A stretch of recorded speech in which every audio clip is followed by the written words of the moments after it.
Y el mozo se quedó con 12 y le cobró 25.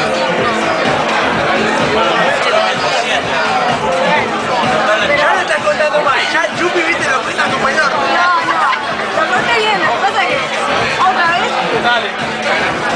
3 tipos van a comer, le piden al mozo la cuenta, el mozo viene y dice que son 29 pesos, deciden poner 10 pesos cada uno, con lo cual suman 30 pesos, el mozo va al cajero, el cajero dice, a estos cobrarles 25 porque son mis amigos.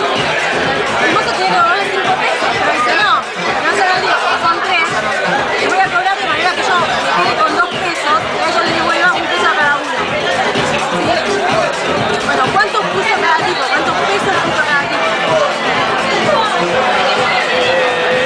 9, si le devuelve 1 peso. 9 por 3, 27. más 2 del mozo. No, 18, 29. ¿Y el peso dónde está? Ningún peso porque costaba 29. No, ellos pusieron 30.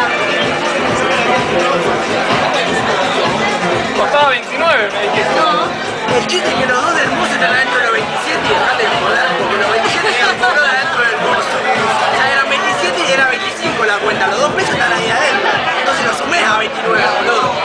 De vuelta es 1 peso para cada uno y ya fue. ¿Ven? Después de que No es tan difícil. Te banco, aunque no entendí.